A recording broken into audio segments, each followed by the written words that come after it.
इस कार्यक्रम के पुण्यार्जक हैं जयंती परिवार, अलवर, राजस्थान।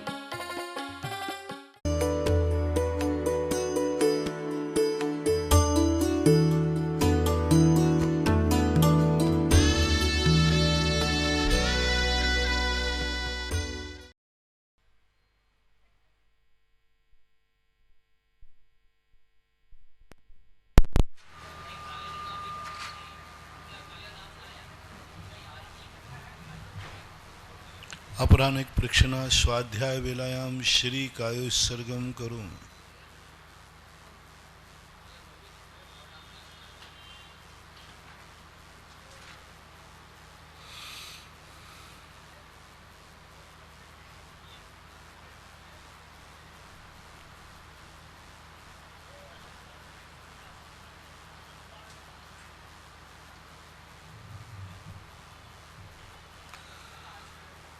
नमो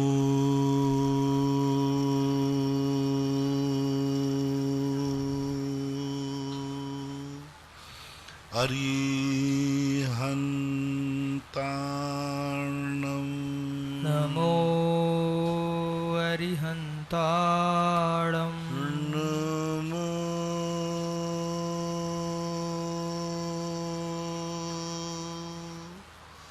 सिद्धार्णं। नमो सिद्धार्णं। नमो आयर्यार्णं। नमो आयर्यार्णं। नमो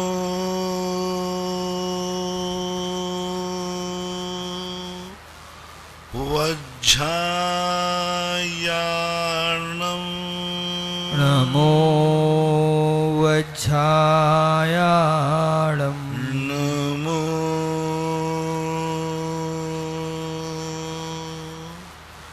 लोये सवसाहूर्णं।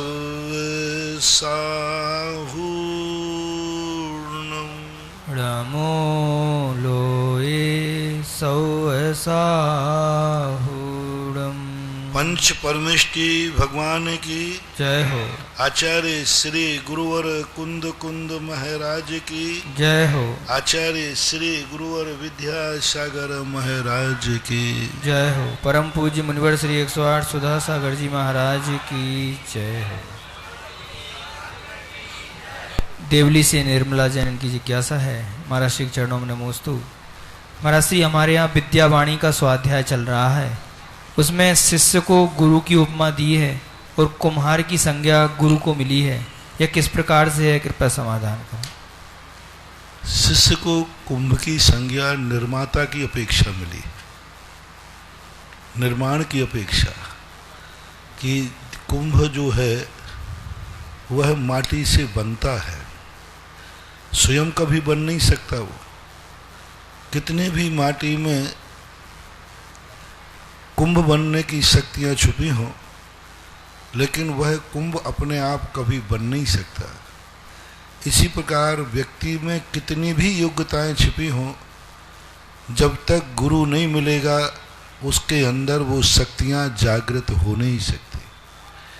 यानी जैसे मिट्टी का घड़ा कुम्हार के बिना नहीं बन सकता, इसी प्रकार गुरु के बिना व्यक्ति का कल्याण नहीं हो सकता।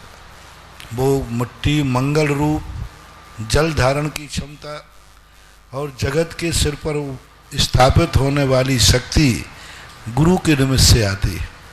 इसलिए निर्माण की अपेक्षा से कुंभ को, शिष्य को कुंभ कहा जाता है, और निर्माता की अपेक्षा, क्योंकि कुम्हार उस माटी को मांगलिक बना देता है। उस माटी में जल सोखने की क्षमता थी, जल को धारण करने की क्षमता बना देता है।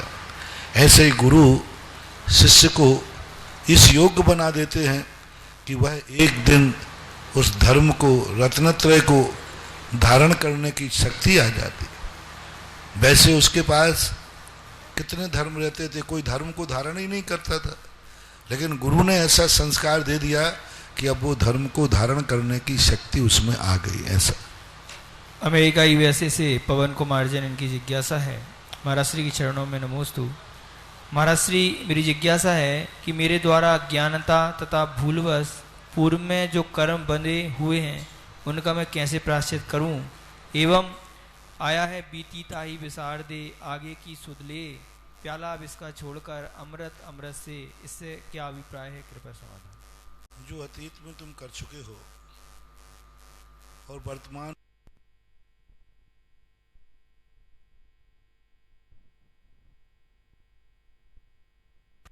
लेकिन उन फलों की चिंता नहीं करो। हमारे आचार्य महाराज ने एक पद्यानुवाद लिखा, सायंभवता, वो अष्टपाहुड़ का है। जो कुछ किया विगत में कुछ पुण्य पाप, वह आ रहा उदय में स्वयमेव आप। होगा न बंद तब लो न राग, चिंता नहीं उदय से वनवीत राग। जो हमने कर्म किया है विगत में पुण्य पाप, वो अपने आप में उदय में आएगा। लेकिन हम यदि वीतरागी बन गए तो वो नए कर्म को बंध में कारण नहीं बनेगा। इसलिए अतीत में कोई अपराध कर लेता है तो उसको सजा तो मिलती है, जेल तो मिलता है। राजा शरणक ने अपराध कर दिया, मुनि के गले में सांप डाला, उसके बाद उसकी सजा तो मिली। भगवान के समोषण में गया, पश्चाताप भी किया, प्रायश्चित भी किया, सब किया, लेकिन उसकी सजा तो उसको जो मिलना थी वो मिली। फर्क इतना हो जाता है कि यदि हम अतीत के किए हुए कर्मों पर पश्चाताप कर लेते हैं, प्रायश्चित कर लेते हैं, प्रतिक्रमण कर लेते हैं, तो वो जो कर्म का बंध है उसकी अनुभाग शक्ति कम हो जाती है, उस सजा में कमी आ जाती है। आप लोगों ने देखा होगा किसी व्यक्ति को आजीवन कारावास हो जाता है, लेकिन वो जेल में जाने के बाद अच्छा पश्चाताप करता है, ईमानदारी से सजा काटता है, तो बीच में भी उसकी सजा को माफ करके उसको बरी कर दिया जाता है। ऐसी ही व्यवस्था हमारे धर्म क्षेत्र में है। राजा शनक ने अपराध किया, 33 सागर का अपराध था, यानी 33 सागर की उसको दुख मिलना थे, लेकिन चूंकि पश्चाताप कर लिया तो वो 84,000 वर्ष रह गया। तो पश्चाताप करना ही चाहिए, प्रतिक्रमण करना ही चाहिए। उसकी कुछ ना कुछ शक्त्यंश जो हैं उनमें कमी आ जाएगी। वो एक आपके अपराध का दस्तूर पूरा करना पड़ेगा तो करना पड़ेगा। जयपुर से अनीता जैन की जिज्ञासा है। महाराज श्री, हमारे घर पर एक भक्तांबर जी की 45वीं कड़े का श्लोक का लिखा हुआ बीजाक्षर सोने के काम से लिखा हुआ है, तो क्या हम वो घर को में लगा सकते हैं या नहीं? काय का लिखा है? सोने का भक्तांबर का 45वां कड़ा, उद्भूत भीषण जलोदर भार भुगना, सोने का लिखा हुआ है, तो ये इनका कहना है। हाँ, तो जड़ के टांग सकते, कोई बात नहीं, आप कहीं जड़ के उसको टांग लें, क्योंकि भक्तांबर आदि जो हैं ये भक्त की वाणी है। आप पूजा की किताब को जिनवाणी बोलते हैं, वो जिनवाणी है नहीं, वो तो भक्तवाणी है। भगवान के मुख में से थोड़ी निकली वो देव साध गुरु की पूजा, भगवान के मुख से थोड़ी लिखा भक्तांबर स्तोत्र। ये तो भक्त की वाणी है, वो जिनवाणी की कोटि में नहीं आता। जिनवाणी की कोटि में अनुयोगकृत शास्त्र आते हैं, जो भगवान ने कहे, प्रथमानुयोग की बातें, चरणानुयोग की बातें, करना, ये पूजाएं, ये पाठ, ये प्रार्थना, ये भक्तियां, ये सब भक्तों की वाणी हैं भगवान के प्रति। इसलिए भक्तांबर को आप अपने गृहस्थ में रखें। हाँ, उसके जो बीजाक्षर होते हैं वो भक्त की वाणी नहीं है, वो एक मंत्र है, वो एक जाप है, वो भगवान की वाणी में से आया है। बीजाक्षर जो है वो भगवान की वाणी में से आया है, भक्तांबर भगवान की वाणी में से नहीं आया, वो एक भक्त के अंदर के उद्गार हैं। कोटा से राहुल जैन, इनकी जिज्ञासा है। महाराज श्री, कोई भी व्यक्ति पाप से पुण्य की ओर जाते हैं तो इतनी कठिनाइयों का सामना क्यों करना पड़ता है? लोग बोलते हैं अभी तो तुम्हारी 25 साल की उम्र है, महाराज बनना है क्या? महाराज श्री, दुनिया से अलग चलने में क्या आनंद आता, क्या मजा? कृपया समाधान करें। पाप से पुण्य की तरफ जाने में कठिनाई होगी। दलदल में से व्यक्ति बाहर निकल के आएगा तो ऐसे थोड़ी आ जाएगा। मान लो कोई व्यक्ति दलदल में फंसा है और वो बाहर निकलना चाहता है तो उसको कितनी मकसद करना पड़ेगी, कितनी मेहनत करना पड़ेगी। इसलिए पाप से जब पुण्य की तरफ बढ़ता है, अधर्म से जब धर्म की तरफ बढ़ता है, बुरी आदत को छोड़ने के लिए जब अच्छी आदत डालता है तो मेहनत करनी पड़ेगी। आप लोग गुटखा, तंबाकू, सिगरेट आदि पीते हैं, पीने में कितनी मेहनत लगती है शुरुआत करने में? कितने दिन लगे? कुछ नहीं, सामने वाले ने दिया और आदत पड़ गई। अब छोड़ने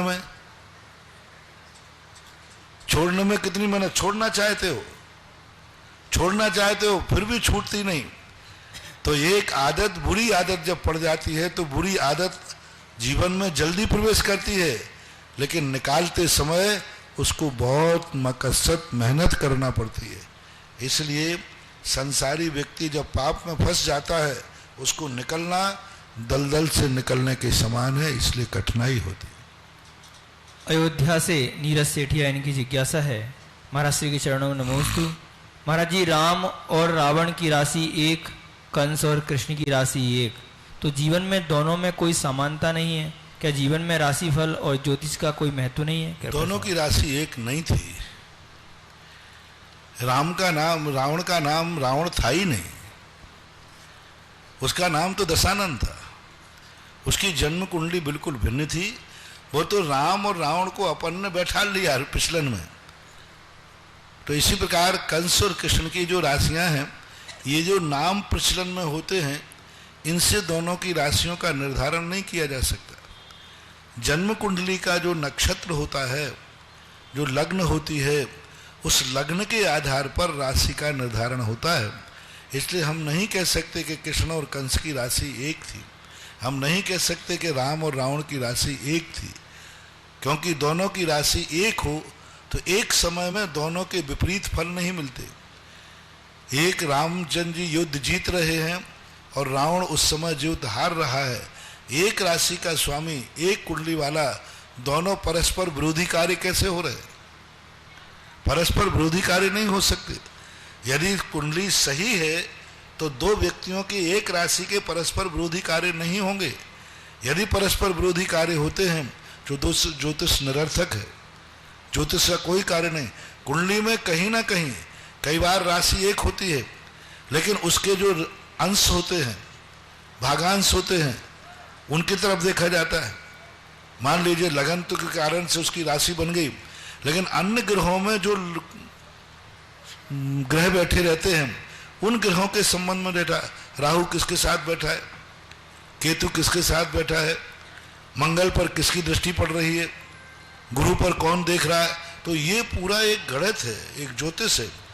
तो अकेले राशि का निर्धारण करने से ही मात्र नहीं हो जाता, उसके साथ में और भी सारी कुंडली के आयाम होते हैं। कुंडली में मात्र लगन को ही स्थान नहीं दिया गया, कुंडली के 10 स्थान है, 12 स्थान, 9 होते ना, 9 स्थानों के अलग अलग स्थान के अलग अलग खंड का अलग अलग प्रभाव होता है। इसलिए ऐसा नहीं कहना। यदि दोनों की कुंडली एक होती तो दोनों का परिणाम विपरीत हो ही नहीं सकता था। मेरठ से जलज अग्रवाल, इनकी जिज्ञासा है, महाराज श्री अरहंत और तीर्थंकर में क्या अंतर होता है? कृपया समाधान। अरहंत एक सामान्य होते हैं जो अनंतानंत होते हैं। सिद्ध बनने के पहले आज इतने अरहंत बन के गए, लेकिन सभी तीर्थंकर बन करके सिद्ध नहीं बने। अरहंत जो हैं 46 मूल गुणों से पूर्णता मंडित हुए, ऐसा नियम नहीं है। तीर्थंकर होते, तीर्थंकर एक कोड़ा कोड़ी सागर वर्ष में 24 ही हुए हैं, लेकिन अरहंत जो हैं एक कोड़ा कोड़ी सागर वर्ष में असंख्यात हो गए। मांगी तुंगी से बाहर कितने गए? 99 करोड़, 72 के 99 करोड़। अब 99 करोड़ का भी सब अरहंत थे, तीर्थंकर एक भी नहीं गए। तो तीर्थंकर एक विशेष पद है, अरहंतों में श्रेष्ठ उच्चतम पद है। लेकिन सभी तीर्थंकर अरहंत होते हैं, लेकिन सभी अरहंत तीर्थंकर हों ऐसा कोई नियम नहीं है। केकली से प्रेमचंद जैन, इनकी जिज्ञासा है, महाराज श्री के चरणों में नमोस्तु। महाराज श्री, हमारा भगवान के प्रति असीम प्रेम भाव होने से सभी बुराइयां स्वतः ही दूर हो जाती हैं, अथवा सभी बुराइयों से दूर होने पर ही भगवान से असीम प्रेम होता है? कृपया समाधान। दोनों बातों में पहला बात ज़्यादा है, भगवान से असीम प्रेम होने से बुराइयां दूर होती हैं। बुराइयां दूर करने के लिए भी कभी कभी असीम प्रेम किया जाता है। भगवान का जो प्रेम है, व्यक्ति जब तक बुराइयां दूर करने के लिए वह सोचता है, विचार करता है कैसे छूट होगी, अच्छे की संगति करो। और कई बार ऐसा होता है कि अच्छे की संगति होने से बुराई आ ही नहीं पाती। जैसे आप लोग जैन हैं, तो अब जैन होने के नाते आप में मांस खाने की बुराई आएगी नहीं, क्योंकि आपको संस्कार ऐसा है। और कई लोग मांसाहारी हैं, उनको अहिंसक की संगति करना पड़ेगी तभी उनका छूटेगा। इसलिए बहुत सारी संस्कार ऐसे होते हैं जो हमें अच्छी संगति मिल जाने से, अच्छे संस्कार मिल जाने से हमारे अंदर वो बुराई पनप नहीं पाती। लेकिन यही सिद्धांत नहीं है, कई बार ऐसा होता है बुराई को दूर करने के लिए हमें अच्छों की संगति में आना पड़ता है, तो दोनों कार्य होते हैं। गुड़गांव से चेतन जैन, इनकी जिज्ञासा है, महाराज श्री के चरणों में नमोस्तु। महाराज श्री श्रवण संस्कृति संस्थान सांगानेर से प्रकाशित एक पुस्तक भक्तामर विधान के अंत में स्तोत्र की आरती में लिखा है कि भक्तामर जी का पाठ करो नित प्रात भक्ति मन लाई सब संकट जा।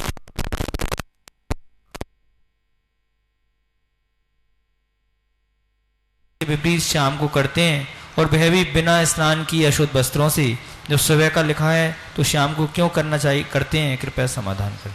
ऐसी बात नहीं है, वो तो कोई हर भक्ति में प्रातःकाल इसलिए कि हमारी शुरुआत भक्ति से हो। ये बहुत पुराने कौशल करके कवि हुए हैं, उन्होंने ये भक्तांबर की आरती लिखी, पुरानी आरती है। तो उस स्थिति में प्रातःकाल करने का निषेध नहीं है, और शुरुआत में प्रातःकाल में ही होती है। लेकिन संध्या काल में आप लोग करने लगे, प्रातःकाल की मनाही नहीं है। यदि जो संध्या काल में आप करते हैं भक्तांबर आरती, यदि प्रातःकाल करें तो आपत्ति क्या है? यही दीपक वाली आरती प्रातःकाल करो, कोई बात नहीं। वो प्रारंभ की अपेक्षा से ऐसा उन्होंने लिख दिया गया कि भक्तांबर की आरती प्रातःकाल करो, आरती कभी भी कर सकते हैं। मुंगौली से राकेश सिंह, इनकी जिज्ञासा है, महाराज श्री के चरणों में नमोस्तु। महाराज श्री, अष्टमी और चतुर्दशी पर्व है कि नहीं? हमारे यहाँ पर्व के दिन शांतिधारा बोली के माध्यम से होती है। पहले अष्टमी चतुर्दशी के दिन शांतिधारा बोली के माध्यम से होती थी, लेकिन लोगों ने कहा कि अष्टमी चतुर्दशी पर्व नहीं है, इसलिए शांतिधारा बोली के माध्यम से नहीं होनी चाहिए। कृपया आपका मार्गदर्शन। अष्टमी और चतुर्दश जो हैं शाश्वत पर्व है, शाश्वत अविनाशी पर्व है। मूलाचार के अंदर स्पष्ट इनको पर्व संज्ञा दी है पूज्यवर वसुनंदी महाराज ने। नाम इस पर पर्व के रूप में किया, तो ये पर्व हैं। और प्रोषद जो है, इसके संबंध में कहा है कि अष्टमी चौदश पर्व के दिन प्रोषद धरिए। हिंदी कवियों ने भी इसको पर्व माना है, इसलिए पर्व मानना चाहिए, आगम सम्मत है। शास्त्रों में लिखा है अष्टमी चौदश पर्व थे, हैं और रहेंगे। ऑनलाइन जिज्ञासाओं के पश्चात पर्वष्टम व्यामचा, समंत्र भद्र महाराज ने लिखा ना कि पर्वों के दिनों में जो है प्रोषद करना चाहिए, ऐसा है। ऑनलाइन जिज्ञासाओं के पश्चात प्रत्यक्ष रूप से विराजित यहाँ पर श्रावकों की प्रथम जिज्ञासाओं में मैं आमंत्रित करता हूँ श्रीमती विज्ञा जी लुहाड़िया।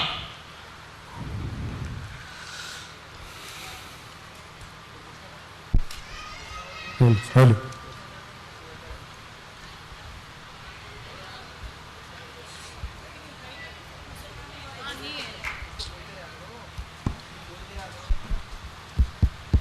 और उसके बाद मैं आमंत्रित करता हूं सांगानेर से अमित जी जैन शास्त्री, जबलपुर लाड़गंज।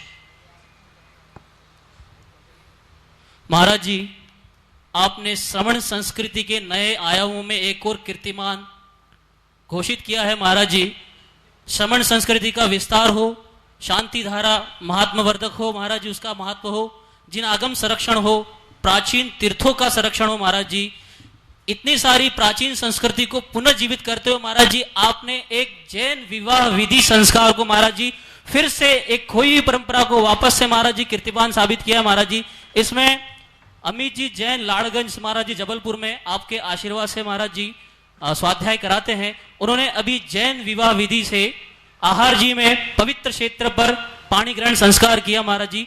वो आपसे आशीर्वाद लेने आ रहे हैं महाराज जी, और उनकी एक जिज्ञासा भी है। नमोस्तु महाराज श्री।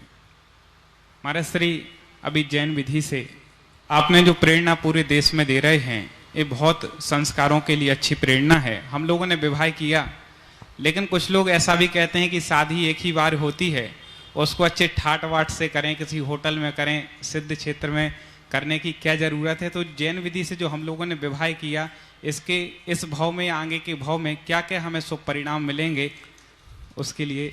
मैं भी यही कहता हूँ कि शादी एक बार ही होती है, इसलिए किसी पापी स्थान पर ना करते पावन स्थान पर करो। शादी एक बार ही होती है तो पापियों के बीच में ना करके पुण्यात्माओं के बीच में करो। शादी एक ही बार होती है, इसलिए पाप से शुरुआत ना करके पुण्य से शुरुआत करो, क्योंकि बार बार नहीं होती। इसलिए तो मैंने कहा कि जो कार्य जिंदगी में पहली बार होता है और गृहस्थी का तुम्हारा मंगलाचरण है, तो क्यों ना उन परम पावन भगवान के सामने किया जाए, जिनके आशीर्वाद से यह पावन कार्य मांगलिक रूप से जिंदगी भर रहे। क्योंकि जब तुम्हारा गृहस्थिक जीवन का कार्य है और गृहस्थिक जीवन को आप इसको विवाह आदि को शुभ मानते हैं, आपकी दृष्टि से अनिवार्य मानते हैं, तो फिर ऐसी स्थिति में ऐसा कार्य आपको ऐसी पावन शक्ति के सामने करना चाहिए, जिसकी पावन शक्ति तुम्हें इस गृहस्थी को जिंदगी भर पावन बनाए रखे, किसी पाप के दलदल में ना गिराए। इसलिए हमेशा मैं तो सदा कहता हूँ, अच्छा दिन हो, अच्छे व्यक्तियों के बीच में बिताओगे, सदा अच्छे बने रहोगे, और अच्छा कार्य बुरे आदमियों के बीच में बिताओगे तो बुरे बने रहो। मैं सदा कहता हूँ कि जो जो आपके अच्छे कार्य हों, शादी का दिन, जन्म का दिन, शादी की सालगिरह का दिन, ये अच्छे दिन है कि बुरे दिन? अच्छे दिन। अच्छे दिन। तो सबसे पहले देखो अच्छा स्थान कौन सा है? गार्डन नहीं, समुद्र का किनारा, ऊटी, शिमला, हाँ, ये सब अच्छे स्थान नहीं है, ये गंदे स्थान है। वहां गंदे लोग जाते हैं, गंदे लोगों की दृष्टि होती है, गंदे लोग उसको देखते हैं, गंदी दृष्टि से देखते हैं। तो जब अच्छे कार्य को गंदे स्थान पर ले जाओगे तो वो अच्छा कार्य भी गंदा हो जाएगा, वहां लोग भी गंदे ही जाते हैं। इसलिए मैंने कहा कि जब तुम्हारा अच्छा दिन है, हमेशा प्रश्न में कहता हूं कि अच्छा दिन उस व्यक्ति के सामने जाओ जो संसार का सबसे अच्छा आदमी हो, जो संसार का सबसे पावन व्यक्ति हो, संसार का सारे लोगों के लिए मान्य हो, सारे लोग जहां श्रद्धा से मस्तक झुकाते हो, सारे लोगों की आस्थाएं जुड़ी हो, ऐसे स्थान पर तुम जाओगे तो तुम्हारी जिंदगी में अच्छे संस्कार आएंगे।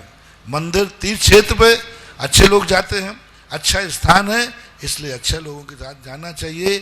क्योंकि सीधा सा हमारा दुनिया को कहना है कि शादी जिंदगी में एक होती है, लेकिन एक होने के साथ बुरे क्षेत्र पर, बुरे लोगों के बीच में बुराइयों के साथ नहीं करना चाहिए, क्योंकि वो जिंदगी में एक बार होती है। इसलिए महाराज श्री, अब धर्म की प्रभावना अभी तक तो कहते रहे, लेकिन अब परिवार की भी जिम्मेदारी है, तो दोनों को लेकर के धर्म की प्रभावना कैसे करें? कोई जिम्मेवारी समझते क्यों? एक पंडित एक पंडितानी, अपनी अपनी जिम्मेवारी समझो, बात खत्म हो जाएगी।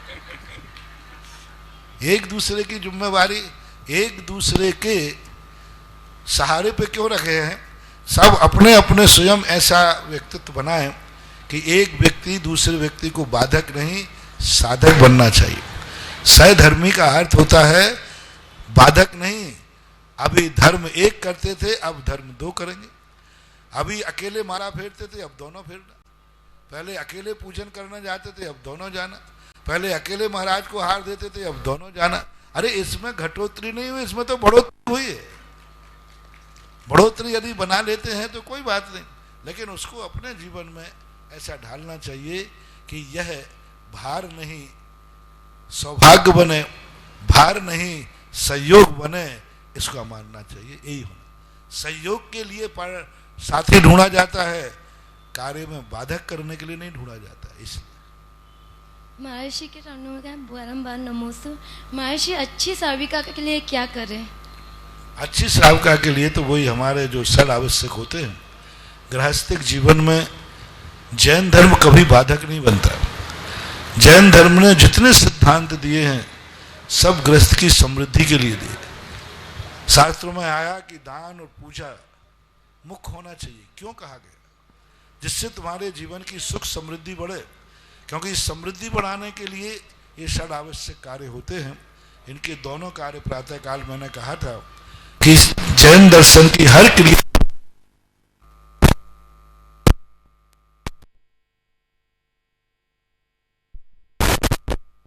संसार का अभ्युदय भी मिलना चाहिए और परमार्थ निश्रेयस पर दृष्टि भी होना चाहिए। इसलिए दोनों कार्यों के लिए षड आवश्यक अपनी जिंदगी में आधार पर लेना चाहिए। श्री रविंद्र काटीवाल, सुभाष नगर, भिलवाड़ा। उसके बाद में श्रीमती मृदुला सेठी, भिलवाड़ा।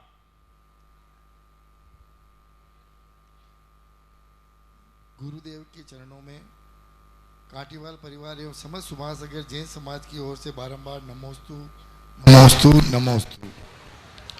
गुरुदेव, सुभाष नगर ऐसा कौन है कि मात्र 75 दिन में एवं मेरी जानकारी में ऐसा पहला 24 जिनालय होगा जिसका शिलान्यास के साथ ही पंचकल्याणक की तिथि आपके मुखारबिंद से पहले घोषित कर दी गई एवं मंदिर जी का शिलान्यास पंचकल्याणक एवं आपके सानिध्य में शिखरोपरि कलशारोहण एवं ध्वजारोहण का कार्यक्रम से आनंद संपन्न हुआ।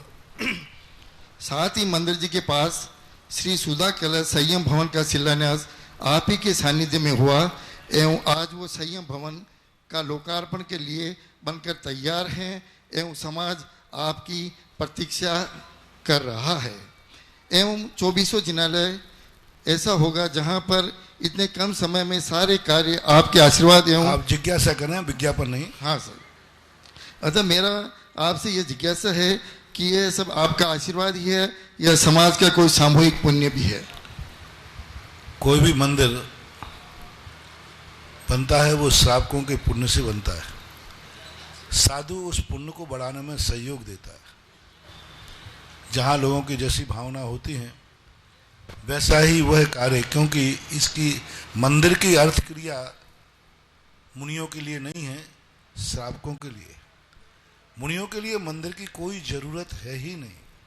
किसी भी शास्त्र में नहीं लिखा कि मुनियों को मंदिर चाहिए, अभिषेक चाहिए, पूजा चाहिए, पाठ चाहिए, भगवान चाहिए, कुछ नहीं चाहिए। मुनिराज तो इनसे जितना ज्यादा अलग रहेगा उतना ही उसको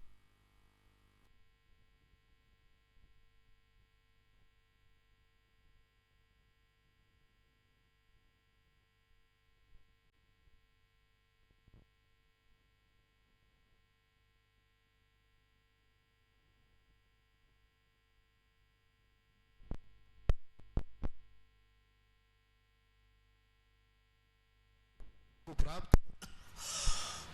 जहां नमोकार मंत्र बैसाखी बना दिया गया हो, ऐसे मुनियों के लिए ना भगवान की जरूरत है, ना मंदिर की जरूरत है, ना तीर्थ क्षेत्रों की जरूरत है, क्योंकि मुनिराज को कोई तीर्थ क्षेत्र है कि वे जहां बैठ जाते वही तीर्थ बन जाता है। इसलिए मुनियों के लिए कोई तीर्थ क्षेत्रों का आगम में उल्लेख नहीं किया, ना मंदिर का किया, ना कुछ नहीं किया। ये सारे जो मंदिर बनते हैं ये सब श्रावकों के निमित्त से बनते, असंयमों के निमित्त से बनते हैं। असंयम के पाप को धोने के लिए ही एक स्नान गृह के रूप में सामने आते हैं। तो गृहस्थों की जब होनहार अच्छी होती है तो उनके हम साधु लोग तो मात्र आपका जो पुण्य का स्थान बना है वह अच्छा बने, प्रभावकारी बने। जब मैंने सुपार्श्वनाथ भगवान का पार्श्व नेमिनाथ भगवान की स्थापना की थी, उस मूर्ति को जब मैंने एनर्जी देखी थी तो उस दिन मैंने कहा था कि ये नेमिनाथ भगवान नहीं है, मात्र नेमिनाथ भगवान ही नहीं है, साथ में ये पूरी भीलवाड़ा के डॉक्टर नेमिनाथ है। वो मूर्ति ऐसी है, मैं कह के गया था कि जब भी कोई व्यक्ति बीमार हो, जब भी कोई व्यक्ति परेशान हो, जब भी कोई व्यक्ति बीमारी की तरफ जावे तो सभी लोग अस्पताल की तरफ नहीं दौड़े, भीलवाड़ा के 2 लोग मिलकर के नेमिनाथ भगवान के पास जाकर श्रीफल चढ़ाएं। डॉक्टर कर्मों की दवाई करेगा और नेमिनाथ भगवान के पास चढ़ाया हुआ श्रीफल सुभाष नगर के नेमिनाथ, वो आपके अंदर कर्मों की शल्य चिकित्सा करेंगे। दोनों मिल जाए तो काम हो जाएगा। वो मूर्ति इतनी सक्षम है, अरिष्ट निवारक है, रोगों के निवारण करने की शक्ति है। और सारे भीलवाड़ा को मैंने कहा था, और जो लोग कर रहे हैं उनको लाभ भी मिला। 50 लोगों ने मेरे से कहा कि महाराज, मैं आपकी आज्ञा के अनुसार जब मैं बीमार हुआ, मैंने श्रीफल सुभाष नगर कॉलोनी में नेमिनाथ भगवान को चढ़ाया। डॉक्टर भी आश्चर्यचकित रह गए और हमारी बीमारी इतने जल्दी दूर हुई जो डॉक्टर को भी उम्मीद नहीं थी। तो कुछ मूर्तियों के, कुछ पाषाणों में ऐसा होता है, इसलिए वो मूर्ति भीलवाड़ा की एक अतिशयकारी मूर्ति है, अलौकिक मूर्ति है। भीलवाड़ा के लिए एक वरदान है, और भीलवाड़ा के लिए 45वें नंबर श्लोक को सार्थक करने वाली है। भक्तांबर का जो 45वां नंबर श्लोक है, उस श्लोक को सार्थक रूप देने हैं तो आप सुभाष नगर के नेमिनाथ भगवान के चरणों में उनका गंधोदक, उनकी शांति धारा, उनका अभिषेक, उनकी आरती जिस रूप में बने उनकी आराधना, क्योंकि बीमारी हर व्यक्ति को कभी भी किसी रूप में आ सकती है, कभी भी आ सकता है। और मैं कह के गया था कि हे भीलवाड़ा वालों, सारी दुनिया से बिगाड़ लेना, लेकिन सुभाष नगर से नेमिनाथ से बना लेना, इनसे बना के चलना, क्योंकि जिंदगी में कभी भी ऐसे मौके आ जाएंगे, क्योंकि बीमारी का कोई भरोसा नहीं रहता। हमेशा इष्ट देव नेमिनाथ भगवान को बना लेना, क्योंकि कभी भी तुम्हारे मन में ऐसा भाव आएगा तो कह तो सकोगे कि हे भगवान नेमिनाथ भगवान, हमने आपकी आराधना की है, आपकी भक्ति की है, आपकी शांति धारा की है। वो मूर्ति अपने आप में एक अलग प्रतिभा लिए हुए, अलग एनर्जी लिए हुए, अलग ताकत है। इस भीलवाड़ा के लिए वो वरदान है, वरदान है। नमस्ते। श्रीमती मृदुला जी सेठी आगे तैयार है। आदरणीय भजन सम्राट भैया जी, विनोद भैया जी, जबलपुर। नमस्ते महाराज जी, नमस्ते महाराज जी। मेरे क्वेश्चन ये है कि मानभद्र जी के मंदिर में चावल चढ़ाना चाहिए, नहीं चढ़ाना चाहिए? जैन दर्शन में मानभद्र का कोई स्थान नहीं है, और ना ये पूजनीय है, ये चौकीदार है। चौकीदार को क्या करना चाहिए? दरबान है।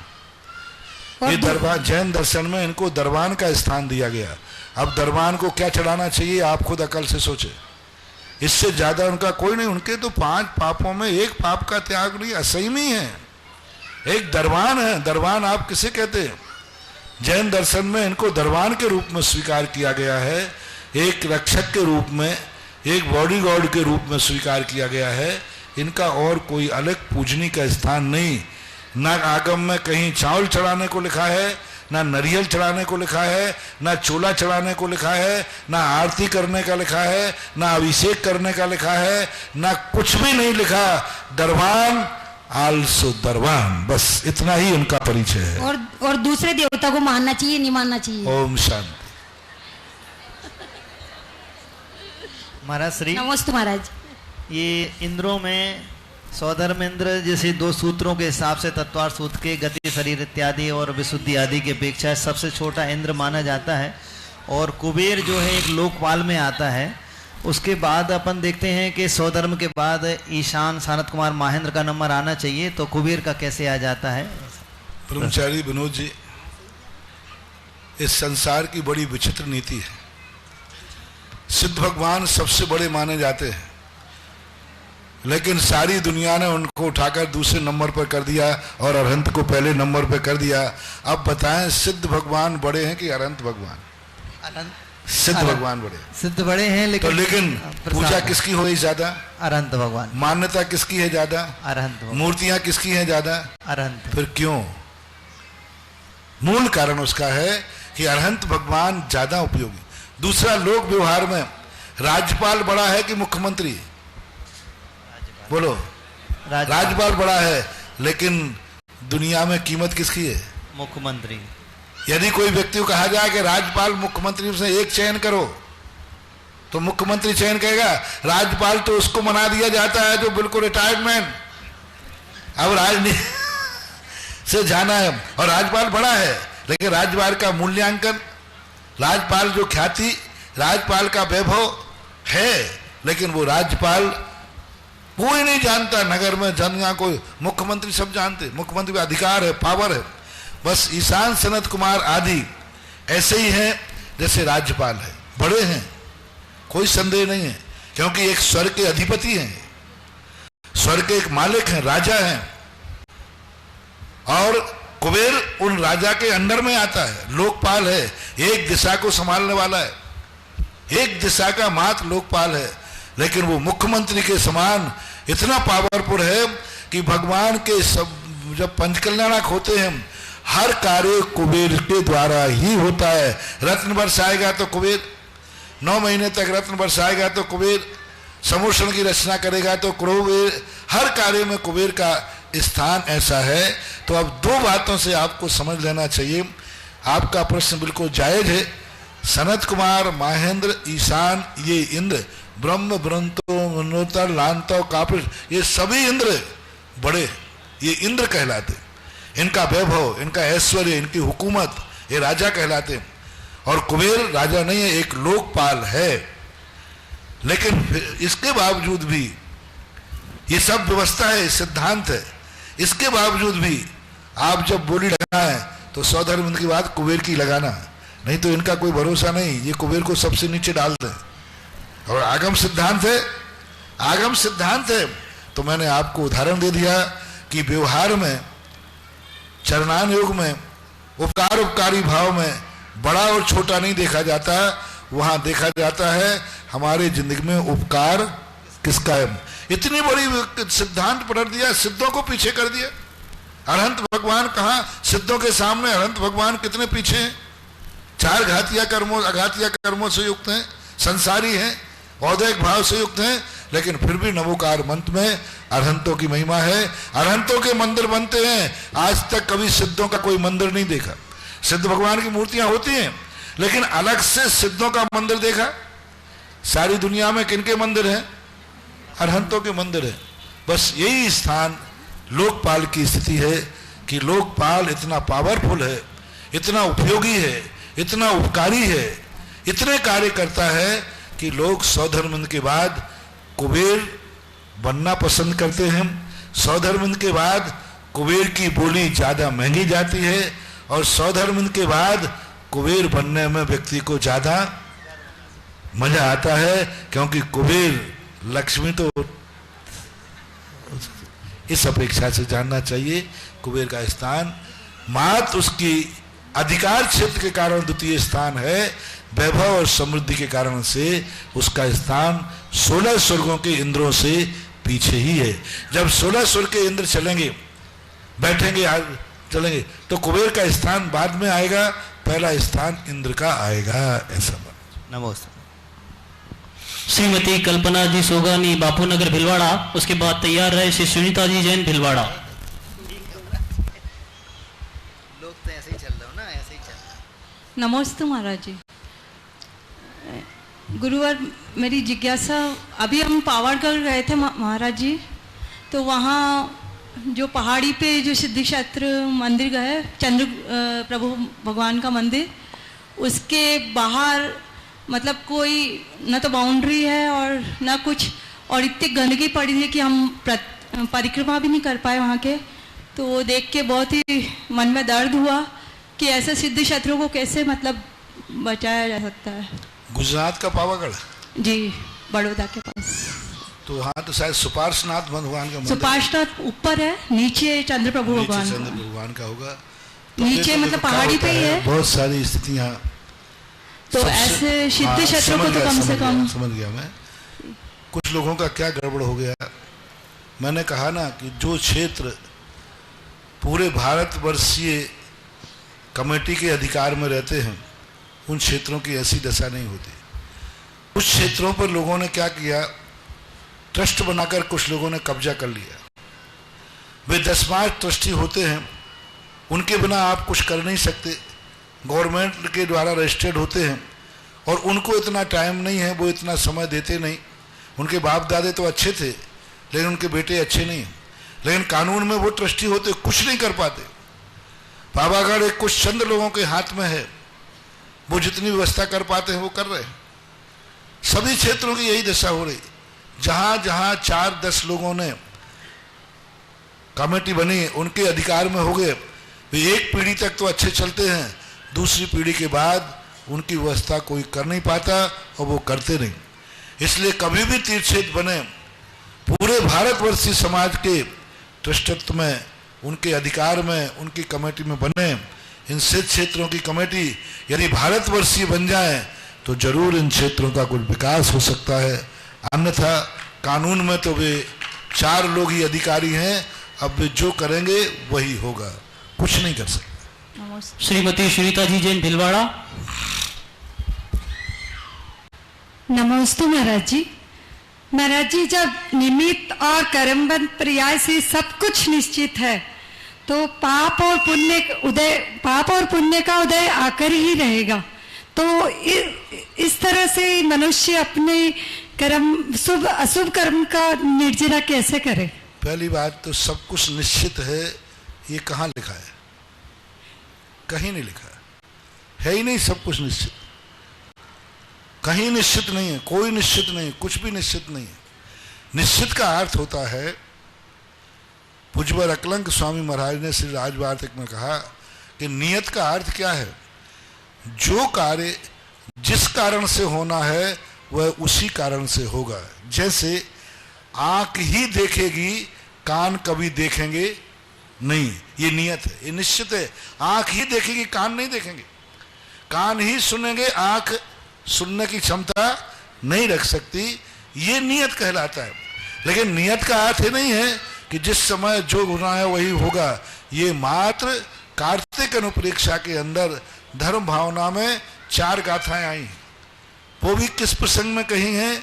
जब व्यक्ति किम कर्तव्य मूढ़ होकर के सत मार्ग को छोड़ करके असत मार्ग की तरफ जा रहा है, तब कहा गया, अरे भावले कवाणी, तू असत मार्ग की तरफ जा रहा है, तेरी किस्मत में जो लिखा है वही होगा। तो इसलिए उन्होंने कहा था ये नियतवाद हमारे आगम में नहीं है, जैन आगम का शब्द नहीं है। नियतवाद एक 363 मत का मिथ्या मत है। नियतवाद यही कहलाता है जो जिस समय जैसा जिस कारण से जब होना है तब होगा, ये नियतवाद कहलाता है। और नियत कहलाता है जो कार्य जिस कारण से होना है उसी कारण से होगा, ये नियत है। और जो कार्य जिस समय जहां होना है वहीं होगा, ये नियतवाद कहलाता है। इसलिए ऐसी बात, जब व्यक्ति मर जाता है तो कहा जाता है अरे रो मत, ऐसा ही होना था।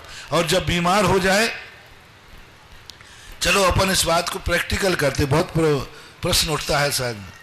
घर में यदि कोई बीमार हो जाए तो सब हाथ पे हाथ, अब भैया जो होना होगा सो होगा, डॉक्टर के पास मत जाना, होना होगा तो होगा। चलो एक गाड़ी में बैठ जाओ, पूरी 120 की स्पीड से जोड़ लो और ब्रेक पे से पैर हटा लो, कुछ नहीं होगा। जो होना है सो, यदि एक्सीडेंट लिखा होगा तो होगा और नहीं लिखा होगा तो नहीं होगा। अपने आंख बंद करो, एक्सीलेटर पर पैर दबाए जाओ, चलने दो गाड़ी। जो होना होगा, एक दिन अपन सब, मैं तो नहीं जाऊंगा, आप लोग सब रेल की पटरी के किनारे बैठो, बीच में, देखें भगवान ने क्या नियत देखा है। सबका मरना देखा है कि जीवित देखा है, और गाड़ी बराबर आएगी। क्या करना चाहिए? नियत है, मरना होगा तो मरोगे, नहीं मरना होगा तो नहीं मरोगे। एक आध दिन प्रैक्टिकल किया जाए। मैं तो कर चुका, मेरे तो सिद्धांत है कि संसार में कोई नियत नहीं है, संसार में वही होगा जो हम करेंगे। यदि ऐसा नियत होता तो हम लोग 4 हाथ जमीन देके क्यों चलते? ये पिछी महावीर स्वामी ने क्यों दी? क्या जरूरत थी? जीव मरना है सो मरेगा, हम देखकर क्यों चलें? यदि जीव नहीं मरना है तो नहीं मरेगा, हमें देखने की जरूरत क्या पड़ी? ये पिछी देने की जरूरत क्या पड़ी थी कि पिछी लगा के बैठना? ये सारी बातें जो हैं ये उस समय की हैं जब व्यक्ति के साथ घटना घट चुकती है, तब समता भाव के लिए कहा जाता है कि भाई ऐसा ही होना था। केवली भगवान की अपेक्षा कहो तो केवली भगवान ने क्या जाना है ये हमें पता नहीं है, लेकिन केवली भगवान ने क्या कहा है ये हमें पता है। केवली भगवान क्या जानते मुझे पता नहीं, लेकिन केवली भगवान ने क्या कहा ये मुझे मालूम है। उन्होंने कहा है कि तुम देख के चलना, हमें मालूम है, हमें अच्छा लगता है। और हमें नहीं मालूम उन्होंने कि मेरे हाथ से जीव मरना देखा है कि जीना देखा है। एक उदाहरण दिया था मैंने 2-3 दिन पहले कहीं पर, यंत्र के पहले। एक चिड़िया को कोई व्यक्ति अंगूठा रखे हुए उसके गर्दन पर और पूछ रहा है ये दूसरे क्षण चिड़िया मरेगी या बचेगी, और अंगूठा कहाँ है उसका, गर्दन के ऊपर। और वो पूछ रहा है महावीर स्वामी से, वो पूछ रहा है अपन सब से कि ये चिड़िया यदि सब कुछ निश्चित है तो ये बताओ सर्वज्ञ भगवान, ये चिड़िया दूसरे क्षण मरेगी या जिंदा रहेगी, और उसका अंगूठा कहाँ है, गर्दन पर। यदि तुमने कहा मरेगी, महावीर स्वामी झूठे, बुढ़िया उड़ गई। तुमने कहा जिंदा रहेगी, उसने अंगूठा यूं कर दिया, क्या निर्णय दोगे? भगवान महावीर कहेंगे कि यदि तू दबा देगा तो मर जाएगी और छोड़ देगा तो उड़ जाएगी, यही नियत है। नियत क्या है? नियत क्या है? देखो, यदि छोड़ देगा तो उड़ जाएगी, ये नियत है। छोड़ने पर वो नियम से उड़ेगी, ये नियत है। और अंगूठे से दबा देगा तो मरेगी, ये भी नियत है, क्योंकि गर्दन दबाने से प्राण निकलना निश्चित है, ये नियत है। इसका नाम होता है सम्यक नियत, अन्यथा सारे पुरुषार्थ खत्म हो जाएंगे। फिर भी एक जिनेंद्र वर्णी हुए हैं छुल्लक जी, उन्होंने फिर भी कहा कि यदि आप लोगों को फिर भी लगता है कि नहीं सब कुछ नियत है, तो पर हर क्षेत्र में लगाना चाहिए, धर्म क्षेत्र में ही नहीं। दुकान के व्यापार करने मत जाओ, नियत होगा तो पैसा अपने आप आएगा। रोटी मत बनाओ, पेट अपने आप भर जाएगा। नियत होगा तो भोजन आएगा, पेट में जाएगा। डकार आई नहीं होगा, गए नहीं पेट में तो आए कैसे? मैंने डकार लेना चाहा, आएगी नहीं कभी। तो ये सब बातें हैं, नियत बात सर्वज्ञ वाणी प्रमाण के लिए है, क्रिया के लिए नहीं। लेकिन महाराज जी फिर कर्मों की निर्जरा, तो वही तो पुरुषार्थ है, कर्मों की निर्जरा नियत नहीं है। हम चाहें तो कर्मों की निर्जरा कर सकते हैं।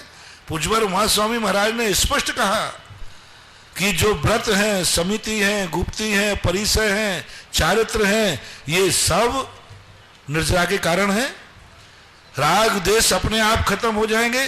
पूज्यवर समंत भद्र महाराज कहते हैं राग द्वेष निवृत्ति चरणम प्रतिपद्यते साधु। साधु राग द्वेष की निवृत्ति के लिए चारित्र अंगीकार करता है। नियत होता तो अपने आप समय आएगा, राग द्वेष खत्म हो जाएंगे। तो फिर महाराज ने ऐसा क्यों कहा कि चारित्र अंगीकार करो? किस लिए?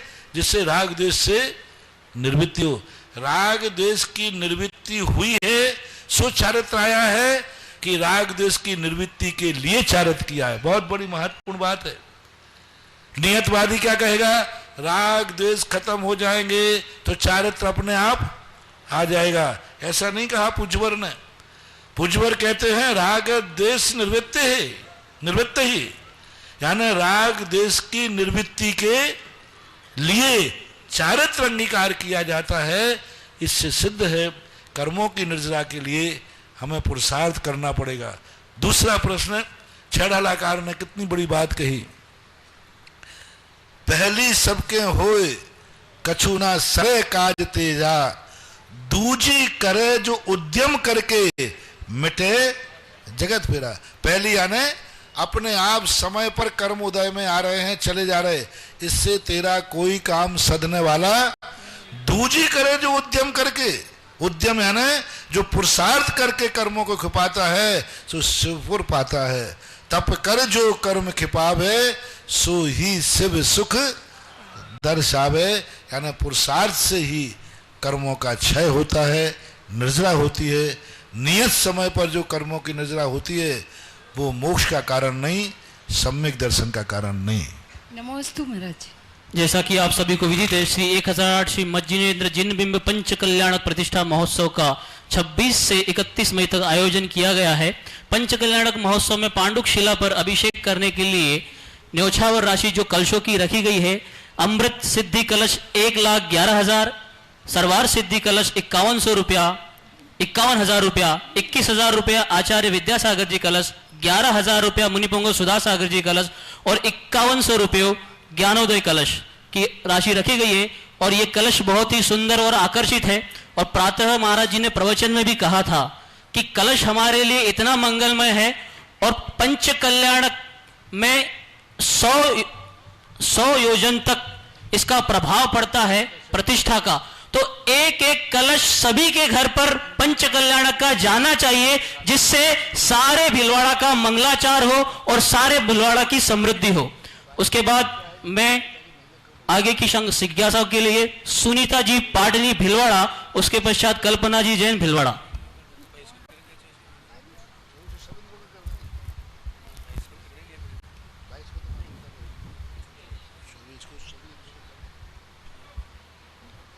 मेरे गुरुवर के चरणों में बारंबार नमोस्तु। गुरुवर, मेरी जिज्ञासा यह है कि आपने शाहपुरा में बताया था कि जब भगवान का जन्माभिषेक होता है तो 1008 कलशों से सोधर्मेंद्र अभिषेक करता है।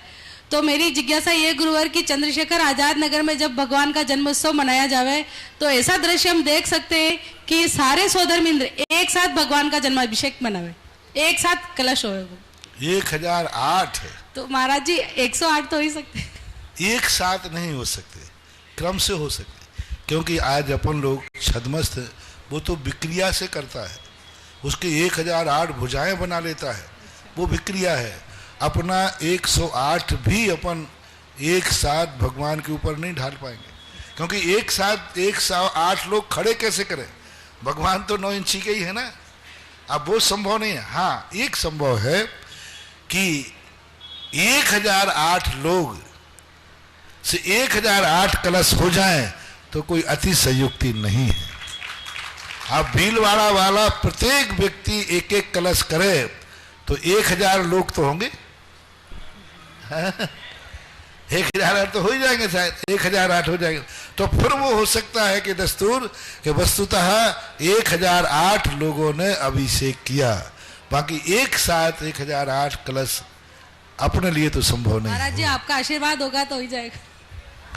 फिर तो एक ही आशीर्वाद है कि सौधर्मेंद्र कोई आ जाए तो बात बन जाए। सही का आकाश से भगवान सौधर्मेंद्र आ जाए तो, और भावना यदि तुमने ये भाई है तो बस थोड़े दिन ये मनुष्य पर्याय के बाद स्वर्ग में जाकर एक साथ साक्षात तीर्थंकर का 1008 कलशों से अभिषेक देखोगे। महाराज जी नमस्ते।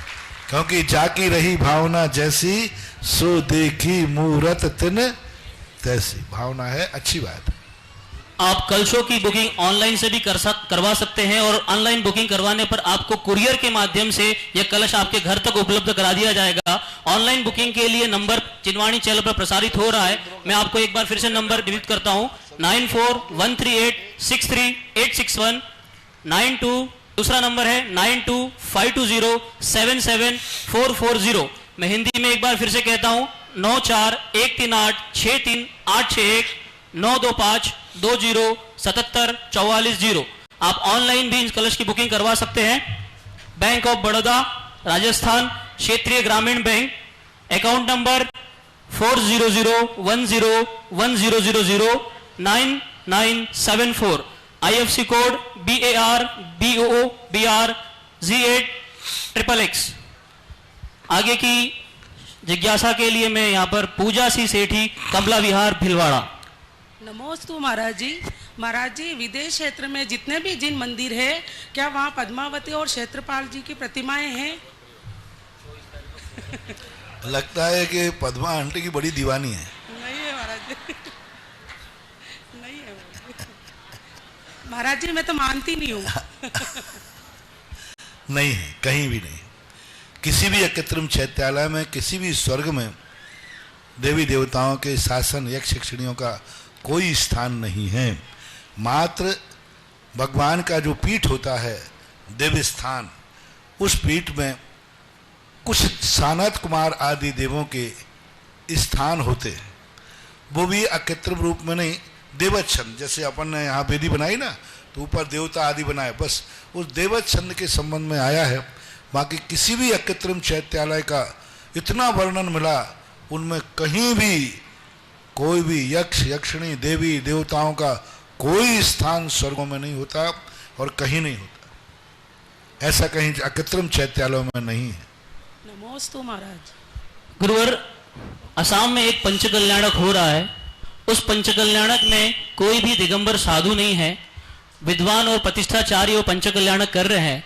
तो वहां के कुछ श्रावकों की जिज्ञासा है कि जो केवल ज्ञान कल्याणक होगा और जो मोक्ष कल्याणक होगा, क्या आगम में विद्वान या पंडित द्वारा सूर्य मंत्र देने का कोई आज्ञा है? बहुत बार बोल चुका हूं, कदापि नहीं है, देना ही नहीं चाहिए। जिसने स्वयं अंगीकार नहीं किया दीक्षा, वो भगवान को दीक्षा देने का क्या अधिकार रखता है? एक सामान्य श्रावक को दीक्षा नहीं दे सकता, गलत है, आगम विरुद्ध है, ऐसा नहीं होना चाहिए। महाराज जी, उनका एक और कथन है कि ऐसी कोई व्यवस्था हो जाए कि महाराज जी वहां दिगंबर साधु तो नहीं जा सकते, लेकिन अगर पंच कल्याणक यहाँ कहीं होता हो तो हम सारी प्रतिमा यहाँ पर लाएं और उसका पंच कल्याणक हो सकता है। अभी न्यूयॉर्क में यहाँ से प्रतिमा होके गई, महेंद्र कुमार पांड्या यहाँ से प्रतिष्ठा कराकर न्यूयॉर्क ले गए।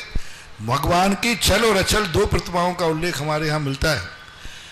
प्रतिमाओं को एक स्थान पर प्रतिष्ठा करा करके चक्रवर्ती पूरे 6 खंड के अंदर मूर्तियों को ले गए।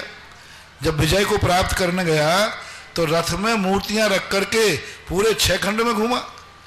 मूर्तियों के चल और अचल दोनों मिलती हैं, इसलिए मूर्तियों की जहां मुनिराज होते हैं वहां प्रतिष्ठा करा करके फिर वेदी प्रतिष्ठा वहां ठाठ से करके पंडित से कराइए, चाहे किसी भी स्थान पर क्यों ना हो। यदि पूरे आर्यावर्त में कहीं भी मुनिराज हैं तो मूर्तियां पहले 1-1 लाख मूर्तियां एक स्थान पर होती थी। बताते हैं एक पापड़ीवाल करके हुए हैं, उन्होंने 1 लाख जिनबिंब प्रतिष्ठाएं एक स्थान पर करा करके सारे भारतवर्ष में मूर्तियां भेजी थी। और आज भी वो भारत के अनेक मंदिरों में मूर्तियां मिलती हैं। प्रतिष्ठा अनेक स्थान पर नहीं होती प्रतिष्ठा, और वहां से जाकर मूर्ति जा सकती हैं। वाहन से, गाड़ी से, ट्रेन से एक उसकी व्यवस्था होती है, उस हिसाब से मूर्तियों को एक स्थान से दूसरे स्थान ले जाया जा सकता है। मूर्तियों को हमेशा कितनी भी दूरी क्यों ना हो, आज तो वाहन का युग है, प्लेन का युग है, ट्रेन का युग है, आज मूर्तियों को मुनिराज से ही प्रतिष्ठा करा करके मंदिर में विराजमान करना चाहिए। जिन मूर्तियों की प्रतिष्ठा मूर्तियों द्वारा नहीं होती है वे मूर्ति पूजनी नहीं, और ऐसी मूर्तियों की पूजा करने वालों का कभी भी मरण अच्छा नहीं होता। मुनिराज के द्वारा सूर्य मंत्र न दिया गया हो वर्तमान में, ऐसे मंदिरों की पूजा पाठ करने वालों का कभी समाधि मरण नहीं हो सकता। आज तक एक भी रिकॉर्ड नहीं है, संलेखना मरण नहीं हो सकता। और ऐसे मंदिरों की पूजा करने वालों का कभी संयम का भाव नहीं होता, व्रत लेने के भाव नहीं होते। ऐसी मूर्तियों के ऊपर जिनमें पंडित ने, क्योंकि असंयमी जिनमें सूर्य मंत्र देगा तो उसकी पूजा करने वालों को भी असंयम का ही भाव आएगा, संयम का भाव नहीं होता। बहुत देख लेना, आप खुद देख लेना, जिन मंदिरों में पंडित सूर्य मंत्र देते हैं उन मंदिरों की पूजा पाठ करने वालों को व्रत लेने का भाव नहीं आता, 12 व्रत लेने का भाव नहीं आता, मुनि बनने का भाव नहीं होता। बल्कि मुनि बनने का भाव तो छोड़ो, जो मुनि बने हैं उनके प्रति भी उनका श्रद्धा भाव नहीं होता। क्यों? वो ऐसी मूर्ति को पूज रहे हैं जिसमें असंयमी ने सूर्य मंत्र दिया है। असंयमी ब्रह्मचर्य व्रत लेने से कोई संयमी नहीं हो जाता, 12 व्रत के बाद, मुनि व्रत लेने के बाद भी होना चाहिए। तो मेरा तो एक ही कहना है कि यदि आप लोग अपने मंदिर में अतिशय चाहते हैं, मूर्तियों के दर्शन करने से आप लोगों का भी चारित्र बढ़े, समाधि मरण हो, तो प्रतिष्ठाएं कितनी दूरी पर क्यों ना हो, मुनियों से सूर्य मंत्र दिला करके ही करना चाहिए। इस कार्यक्रम के पुण्यार्जक थे जयंती परिवार, अलवर, राजस्थान।